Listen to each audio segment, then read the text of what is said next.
नमस्कार दोस्तों, स्वागत है आप सभी का आपके अपने YouTube channel GK search engine पर।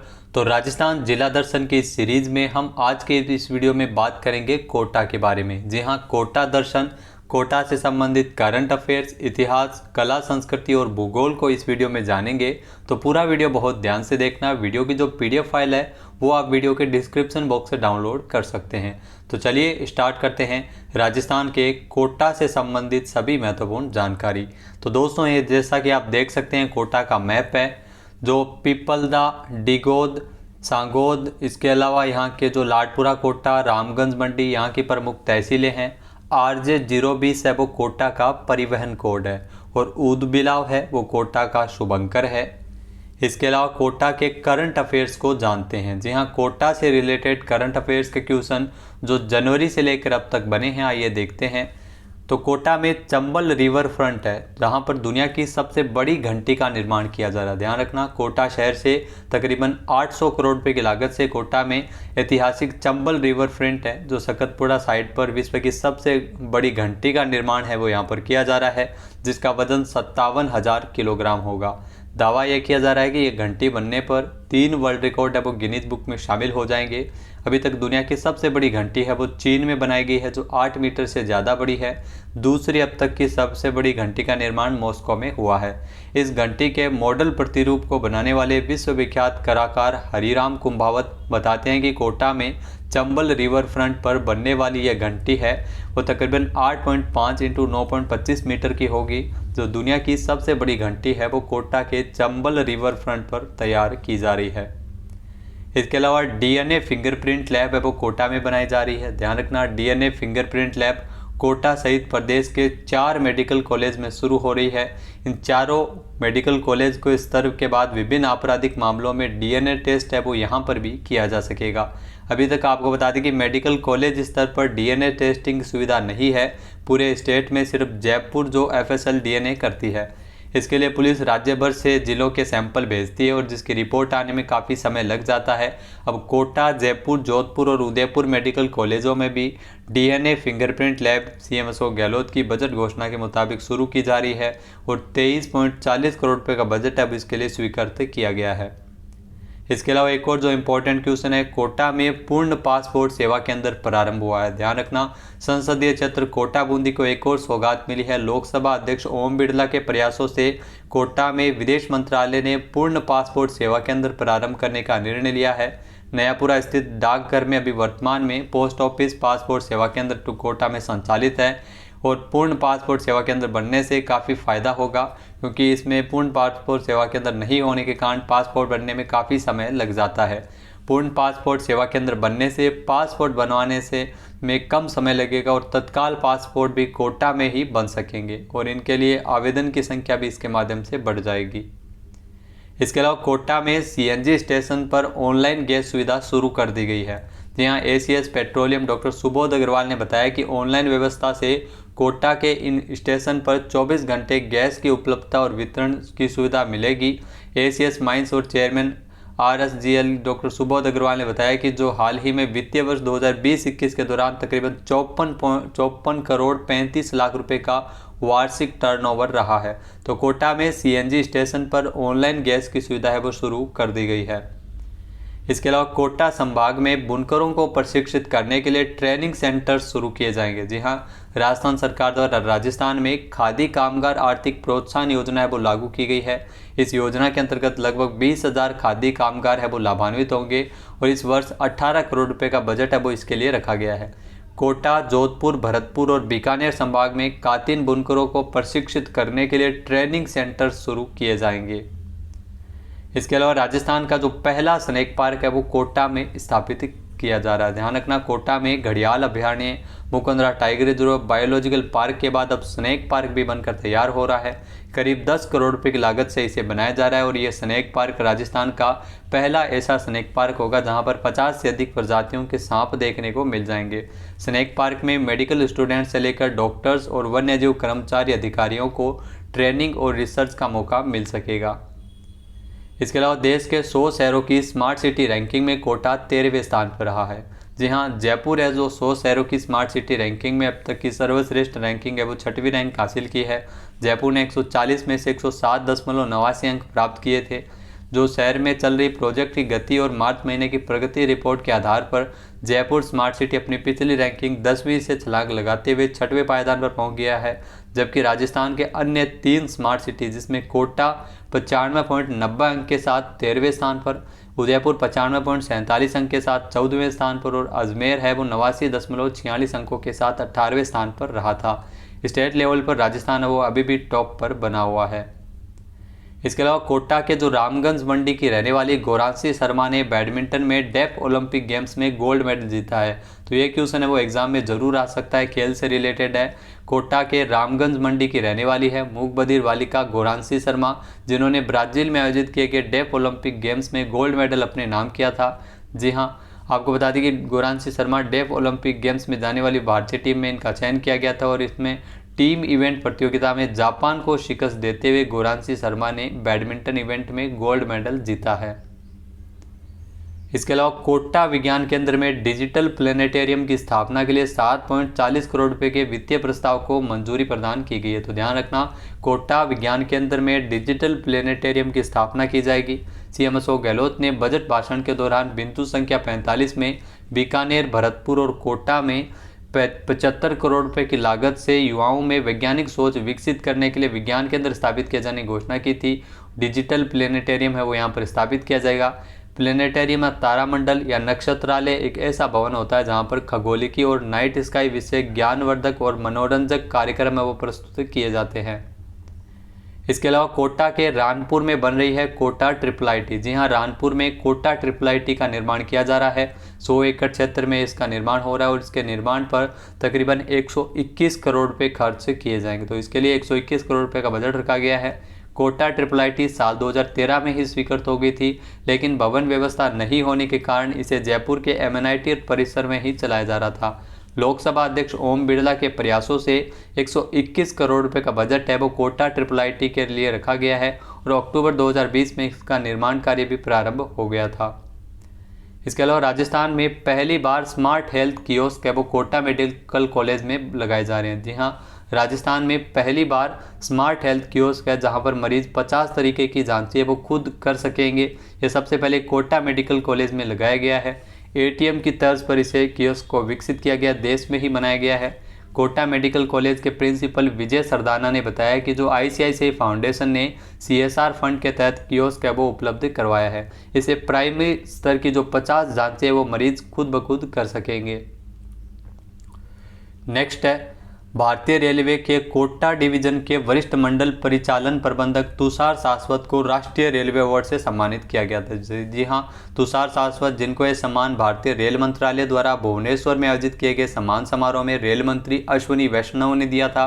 तुषार को यह अवार्ड कोटा मंडल में उत्कृष्ट परिचालन प्रबंधन और राजस्व में उल्लेखनीय वृद्धि के लिए दिया गया था। तुषार शाश्वत जयपुर के मानसरोवर से निवासी है और भारतीय रेल ट्रैफिक सेवा के 2011 बैच के अधिकारी है। इसके अलावा राजस्थान का जो सबसे बड़ा और देश का दूसरा सबसे बड़ा गोबर गैस प्लांट है वो कोटा में स्थापित हो रहा है। जी हाँ, पशुपालकों के गोबर के निस्तारण के लिए देश का दूसरा सबसे बड़ा गोबर गैस प्लांट है वो कोटा में स्थापित किया गया है। ये प्लांट राजस्थान का सबसे बड़ा गोबर गैस प्लांट होगा और करीब 30 करोड़ रुपए की लागत से इस प्लांट में तैयार एग्रीकल्चर वेस्ट और गोबर से सीएनजी और बायोगैस का निर्माण शुरू हो गया है और करीब 5 एकड़ में फैले इस प्लांट में 400 क्यूबिक मीटर बायोगैस और सीएनजी तैयार होगी। इसे राजस्थान स्टेट गैस लिमिटेड के जरिए बेचा भी जाएगा। नेक्स्ट है, कोटा में बनने वाला ट्रैक है वो प्रदेश का 5वां और हाड़ौती का पहला सिंथेटिक ट्रैक होगा। जी हाँ, राजस्थान ने अब तक 4 जिलों में, जिसमें जयपुर, जोधपुर, चूरू और गंगानगर में ही सिंथेटिक ट्रैक है, लेकिन कोटा में बनने वाला जो ट्रैक है वो प्रदेश का 5वां और हाड़ौती का पहला सिंथेटिक ट्रैक होगा। कोटा समेत हाड़ौती के सभी खिलाड़ी लंबे समय से इसकी मांग कर रहे थे। लोकसभा अध्यक्ष ओम बिरला के प्रयासों से केंद्रीय खेल मंत्रालय ने खेलो इंडिया योजना के तहत श्रीनाथपुरम कोटा, जो श्रीनाथपुरम स्टेडियम है जहां पर 400 मीटर के सिंथेटिक ट्रैक के निर्माण को लेकर स्वीकृति प्रदान की थी। इसके अलावा मुख्यमंत्री अशोक गहलोत ने कोटा, बीकानेर और चूरू में वर्ल्ड क्लास इंक्यूबेशन सेंटर का लोकार्पण भी किया था। जी हाँ, वर्ल्ड क्लास इंक्यूबेशन सेंटर जिसका लोकार्पण कोटा, बीकानेर और चूरू में किया गया था। इंक्यूबेशन सेंटर को सरल शब्दों में कहें तो एक ऐसा संस्थान जहां पर स्टार्टअप्स को लेकर सभी प्रकार की सुविधाएं और सहयोग प्रदान किया जाता है। स्टार्टअप को बेहतर सुविधाएं प्रदान करने के लिए जयपुर, उदयपुर और जोधपुर के बाद अब इन 3 जिलों में, जिसमें कोटा, बीकानेर और चूरू में भी वर्ल्ड क्लास इंक्यूबेशन सेंटर अब स्थापित किए गए हैं। इन सेंटर्स में IT क्षेत्र के विशेषज्ञों का मार्गदर्शन भी मिल सकेगा। इसके अलावा प्रदेश का पहला सुव्यवस्थित मोटर मार्केट है वो कोटा में तैयार किया गया है। जी हाँ, जिसका लोकार्पण है वो राज्य के स्वायत्त शासन मंत्री शांति धारीवाल द्वारा 21 अगस्त को किया गया था। ये प्रदेश का पहला सुव्यवस्थित मोटर मार्केट है जो कोटा में बना है। DCM रोड पर शिवाजी पार्क के पास नगर विकास न्यास द्वारा विकसित किए गए प्रदेश के पहले सुव्यवस्थित मोटर मार्केट में मोटर व्यवसाय करने वाले व्यवसायियों को एक ही स्थान पर सभी प्रकार की सुविधाएं मिलेगी। यहाँ पर एक ही स्थान पर पुराने वाहन खरीदने वालों को अनेक विकल्प देखने को मिल जाएंगे। वर्तमान में यहाँ पर 247 दुकानें निर्मित है और अभी 9 दुकानों का निर्माण भी करवाया जाएगा। इसके अलावा राजस्थान के कोटा में 2 दिवसीय राष्ट्रीय रक्षा MSME कॉन्क्लेव का आयोजन किया गया था। जी हाँ, 11 सितंबर को कोटा में शुरू हुई थी जो 2 दिवसीय राष्ट्रीय रक्षा MSME कॉन्क्लेव। इस प्रदर्शनी में T-90 BMP-2 tank, artillery gun system और विभिन्न प्रकार के स्नाइपर और मशीन गन सहित उपकरणों की प्रदर्शनी की गई थी। कॉन्क्लेव का औपचारिक उद्घाटन 12 सितंबर 2022 को लोकसभा अध्यक्ष ओम बिरला और रक्षा राज्य मंत्री अजय भट्ट द्वारा किया गया था। इसके अलावा कोटा के रामगंज मंडी की गौरांशी शर्मा जो 6ठी एशिया पैसिफिक बैडमिंटन चैंपियनशिप में इन्होंने 2 ब्रॉन्ज मेडल जीते हैं। तो ये भी मोस्ट इंपॉर्टेंट क्वेश्चन है। कोटा के रामगंज मंडी की है गौरांशी शर्मा जिन्होंने थाईलैंड में आयोजित की गई 6ठी एशिया पैसिफिक बैडमिंटन चैंपियनशिप में भारत का प्रतिनिधित्व करते हुए डबल्स मुकाबले में 2 ब्रॉन्ज मेडल जीते हैं। इससे पहले भी गौरांशी ने डेफ ओलंपिक गेम्स में गोल्ड मेडल जीता है। गौरांशी थाईलैंड में 6ठी एशिया पैसिफिक बैडमिंटन चैंपियनशिप जिसमें डबल्स और मिक्स डबल दोनों ही मुकाबलों में ब्रॉन्ज मेडल अपने नाम किए थे। अब बात करते हैं कोटा के इतिहास की। जी हाँ, माधो सिंह प्रथम जो कोटा राज्य के संस्थापक थे। कोट्या भील के नाम पर कोटा का नाम रखा गया था। जी हाँ, कोट्या भील के नाम पर कोटा का नाम पड़ा था। माधो सिंह प्रथम है वो यहाँ के संस्थापक थे। शाहजहां ने 1631 ईस्वी को बूंदी का विभाजन करते हुए कोटा की स्थापना की थी और माधो सिंह प्रथम इसके संस्थापक माने जाते हैं। मुकुंद सिंह हाड़ा जो यहाँ के शासक थे, प्रकृति प्रेमी राजा थे और कोटा में अबली मीणी का महल बनाया था। जो राजा की प्रेयसी थी मुकुंद सिंह हाड़ा की अबली मीणी का महल कोटा में मुकुंद सिंह हाड़ा के द्वारा बनाया गया था। राम सिंह प्रथम इन्होंने औरंगजेब के पुत्रों के मध्य लड़े गए उत्तराधिकारी युद्ध में आजम का साथ दिया था। अंग्रेजों ने राम सिंह प्रथम को तोप से उड़ा दिया था और इसलिए इनको बड़भुजिया के नाम से भी जाना जाता है राम सिंह प्रथम को। भीम सिंह प्रथम ये कोटा राज्य के सबसे प्रभावशाली शासक में से एक थे। भीम सिंह प्रथम बहादुर शाह प्रथम के द्वारा इनको महाराव की उपाधि दी थी। तो उपाधि से काफ़ी सारे क्वेश्चन पूछे जाते हैं, आपको याद होना चाहिए। महाराव की उपाधि किसने किसको दी? बहादुर सिंह प्रथम ने भीम सिंह प्रथम को दी। भीम सिंह प्रथम ने राजपाट छोड़कर भक्ति का मार्ग अपनाया तो अपना नाम है वो कृष्णदास रखा था। कोटा का नाम नंदगांव रखा था। तो यहाँ से भी काफ़ी सारे क्वेश्चन पूछे जाते हैं। इसके अलावा दुर्जन साल हाड़ा, इनके समय कोटा रियासत में सर्वप्रथम मराठों का प्रवेश है वो दुर्जन साल हाड़ा के समय ही हुआ था। झाला जालिम सिंह, जी हाँ, कोटा राज्य के प्रधानमंत्री झाला जालिम सिंह को कोटा राज्य का वीर दुर्गादास राठौड़ भी कहते हैं। झाला जालिम सिंह के कर्नल जेम्स टोड है वो परम मित्र थे। 26 दिसंबर 1817 ईस्वी को अंग्रेजों ने सहायक संधि की थी कोटा के साथ और राजपूताने में अंग्रेजों के साथ सहायक संधि करने वाला सेनापति था झाला जालिम सिंह। फिर आए थे उमेद सिंह प्रथम, इनके समय 26 दिसंबर 1817 ईस्वी को झाला जालिम सिंह द्वारा अंग्रेजों के साथ सहायक संधि की गई थी और अंग्रेजों के साथ सहायक संधि करने वाली पहली रियासत थी करौली, लेकिन दूसरी रियासत थी कोटा। अंतिम रियासत कौन सी थी? तो सिरोही। अंग्रेजों से विस्तृत एवं व्यापक संधि करने वाली अगर प्रथम रियासत पूछ लिया जाए तो कोटा ही थी। राम सिंह द्वितीय इसके बाद शासक बने। इनके समय 1838 ईस्वी को झालावाड़ रियासत का गठन किया गया था राम सिंह द्वितीय के समय। 1857 की क्रांति के समय राम सिंह द्वितीय पर क्रांतिकारियों के साथ देने का आरोप है वो लगाया गया था। इसके बाद उमेद सिंह द्वितीय यहाँ के शासक बने थे कोटा रियासत के। उमेद सिंह द्वितीय को कोटा का शाहजहां भी कहते हैं। तो ये आप जरूर ध्यान रखिएगा, कोटा का शाहजहां उमेद सिंह द्वितीय को कहा जाता है और इन्हीं को आधुनिक कोटा का निर्माता भी इनको कहते हैं। भीम सिंह द्वितीय ये कोटा के अंतिम शासक थे और एकीकरण के समय पूर्व राजस्थान संघ के राज प्रमुख भी रहे थे। भीम सिंह द्वितीय एकीकरण के तीसरे चरण में संयुक्त राजस्थान के उप राज प्रमुख भी इनको बनाया गया था। इसके अलावा कोटा प्रजामंडल की अगर बात की जाए तो कोटा प्रजामंडल की स्थापना 1939 में हुई थी। इसके संस्थापक पंडित नैनूराम शर्मा थे। हाड़ौती प्रजामंडल कोटा की स्थापना 1934 में की गई थी। हाड़ौती प्रजामंडल की ध्यान रखना 1934 में हुई थी।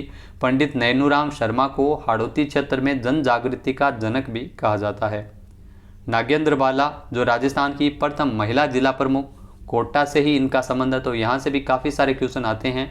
नागेंद्र बाला जो राजस्थान के कोटा से संबंधित है। अबिन हरी ये कोटा के क्रांतिकारी नेता थे। जयदयाल खां और मेहराब खां 1857 ईस्वी की क्रांति के शहीद हो गए थे, ये प्रसिद्ध है। कोटा की कला और संस्कृति, आइए देखते हैं कोटा की कला और संस्कृति के बारे में। बधाना माता कोटा राजवंश की कुलदेवी है। बधाना माता, इनकी आराधना से मूठ या जादू टोने से पीड़ित व्यक्ति का इलाज किया जाता। तो ये यहाँ से भी क्वेश्चन है वो काफ़ी बार पूछे गए हैं। मूठ या जादू टोने से पीड़ित व्यक्ति का इलाज है वो होता है बधाना माता, जो कोटा राजवंश की कुलदेवी है।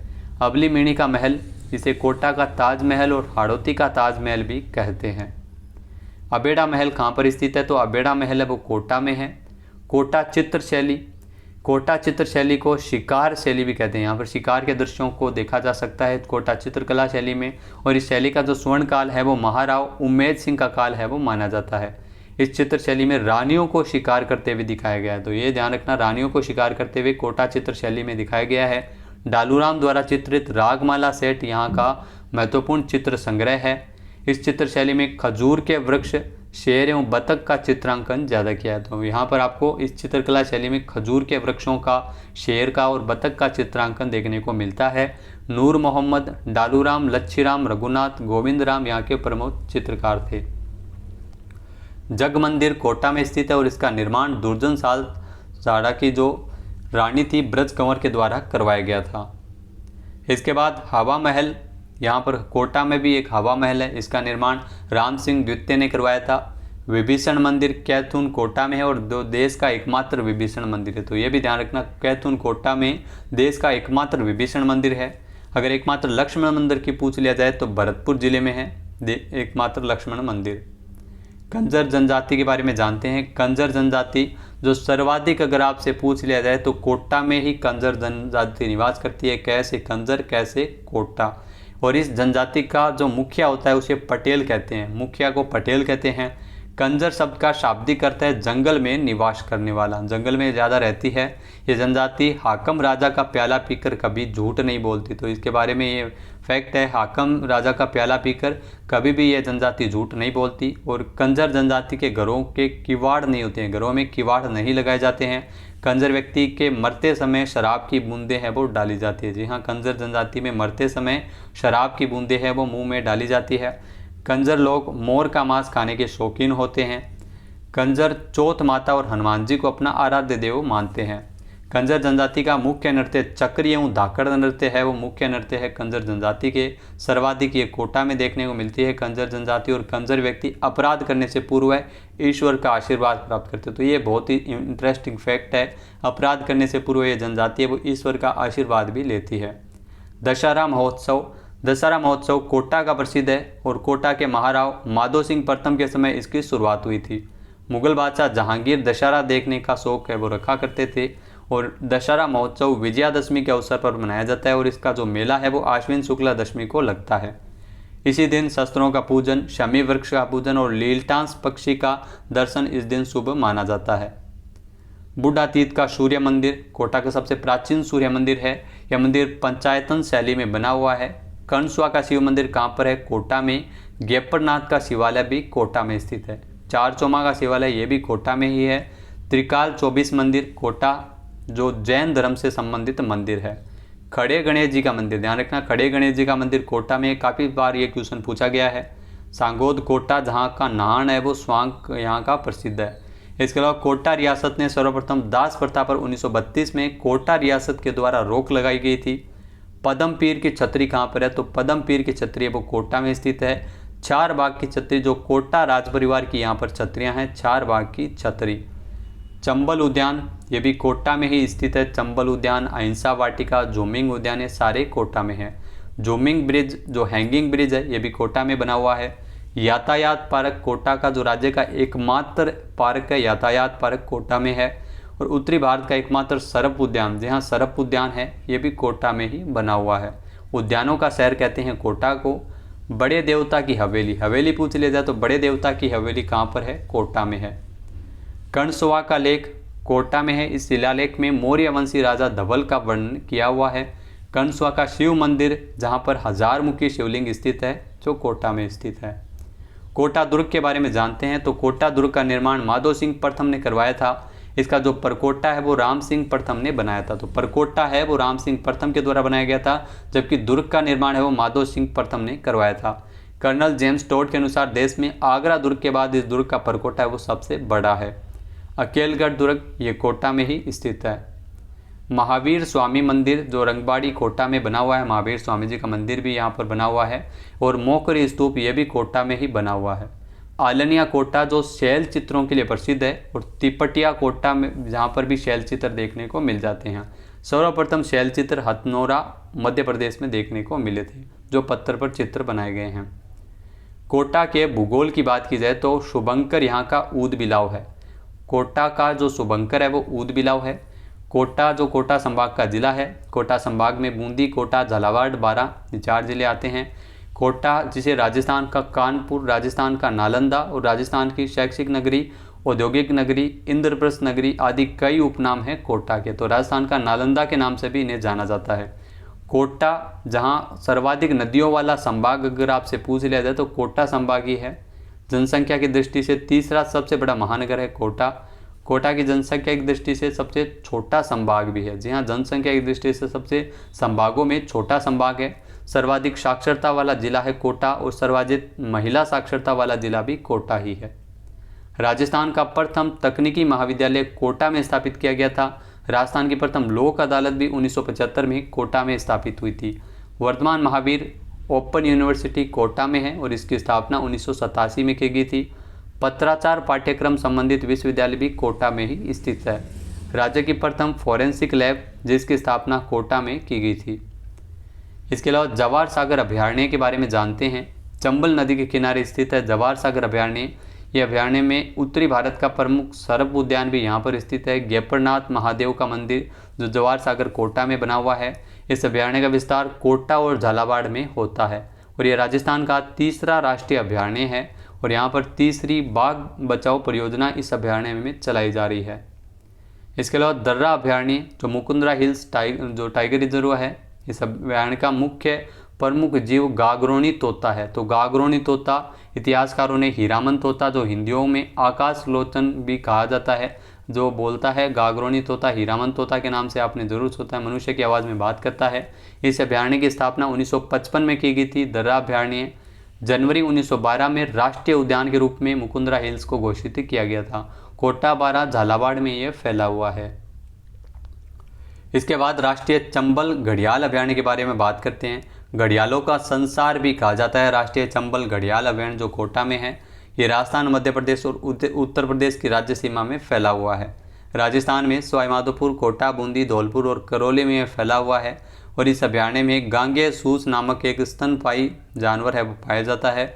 चंबल नदी पर स्थित देश का सबसे बड़ा घड़ियाल अभयारण्य है वो कोटा में स्थित राष्ट्रीय चंबल घड़ियाल अभयारण्य है और ये राज्य का एकमात्र नदीय अभयारण्य है। यहाँ से नदी भी होकर गुजरती है।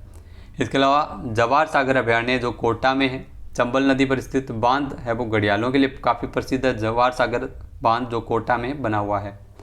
इसके अलावा कोटा बैराज बांध ये भी कोटा में है। चंबल नदी पर सिंचाई के लिए इस बांध का निर्माण करवाया गया था। तकली बांध परियोजना कोटा की जो सबसे बड़ी सिंचाई एवं पेयजल परियोजना है, तकली बांध परियोजना। चंबल फर्टिलाइजर्स खाद कारखाना गडेपान कोटा में बना हुआ है। कोटा स्टोन के जो पत्थर है वो रामगंज मंडी कोटा में मिलते हैं। मोडक सीमेंट उत्पादन के लिए प्रसिद्ध है। मोडक जो कोटा में है सीमेंट उत्पादन के लिए प्रसिद्ध है। स्ट्रॉ बोर्ड का जो कारखाना है वो कोटा में बना हुआ, तो ये भी क्वेश्चन है वो कई बार एग्जाम में आया है। स्ट्रॉ बोर्ड का कारखाना कहाँ पर है? कोटा में। इंस्ट्रूमेंट लिमिटेड कारखाना ये कोटा में और केंद्र सरकार का उपक्रम है।